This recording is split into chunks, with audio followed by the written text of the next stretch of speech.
ঢাকার new market এলাকায় চাঁদাবাজিকে কেন্দ্র করে যুবদল এবং ছাত্রদলের মধ্যে সংঘর্ষ হয়েছে। বিস্তারিত এখনো জানা যাচ্ছে না যে আসল কারণটা কি।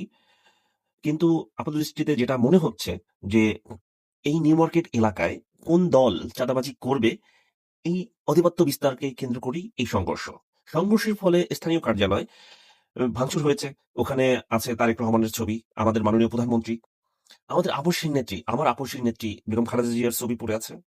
শহীদ প্রেসিডেন্ট জিয়াউর রহমানের ছবি ভাঙচুর হয়ে ফ্লোরে পড়ে আছে।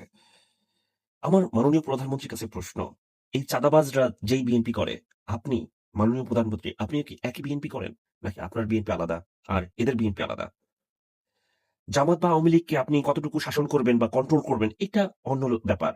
আপনার দলের কর্মী, আপনার দলের যারা লিস্টেড, তাদেরকে কন্ট্রোল করবেন, এটা জাতি প্রত্যাশা করে।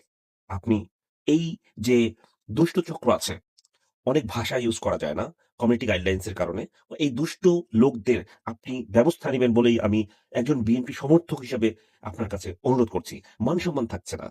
মান সম্মান চলে যাচ্ছে আমাদের। আমরা যারা বিএনপিকে ভোট দিয়েছি, বিএনপির পক্ষে কথা বলেছি, আমাদের মান সম্মান থাকছে না। আমরা মানুষের কাছে মুখ দেখাতে পারছি না। প্লিজ আমরা যেন মানুষের কাছে মুখ দেখাতে পারি, বুক ভরে বলতে পারি আমি বিএনপির সমর্থক, বিএনপিকে ভালোবাসি, বিএনপিকে ভোট দিয়েছি। এই ব্যবস্থাটা আপনি করবেন মাননীয় প্রধানমন্ত্রী। ধন্যবাদ।